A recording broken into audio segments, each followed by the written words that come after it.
But the point that I do want to make right at the beginning is that Donald Trump has become overly sensitive to any criticism against himself, and there's this constant attempt to suppress any and all criticism of the Trump administrations and its policies, particularly with regards to doing whatever Israel wants America to do. So this whole criticism that that Donald Trump has abandoned America First policies in preference for Israel First policies, and basically that Donald Trump has become the stooge of Netanyahu, doing whatever Netanyahu. So any criticism that goes towards questioning the wisdom of his war on Iran, he's become overly sensitive to it. So after the Pentagon dealt with the Vatican's embassy ambassador in Washington, D.C., this is what Donald Trump posted. It's a long post against the Pope. I'll just read parts of it. He said, Pope Leo is weak on crime and terrible for foreign policy. He talks about fear of the Trump administration, but doesn't mention the fear that the Catholic Church and all other Christian organizations had during COVID when they were arresting priests, ministers. I mean, sometimes Donald Trump just goes off on tangents which kind of don't make sense at all. And look at the highlighted part.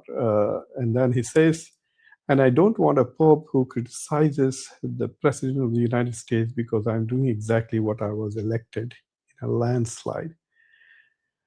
This is very interesting. He says that the Pope has no business to criticize the President of the United States, who is fulfilling the mandate of his election. Well, not really. If a majority of Americans vote for a president to pursue genocidal wars, the Pope will and should criticize, and so should people of all goodwill and all ethical communities should be critical of anything that any major country does, which is contrary to law and morality.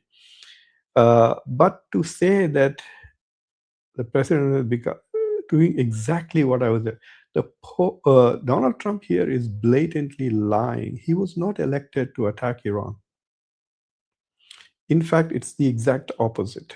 Donald Trump repeatedly promised that there will be no regime change wars, no unending wars in the Middle East, no wars, no new wars, etc. These were the promises that Donald Trump made repeatedly during the election campaign.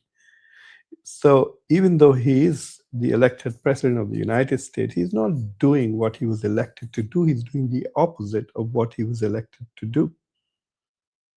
So even when he's criticizing Pope, Donald Trump is lying in his post.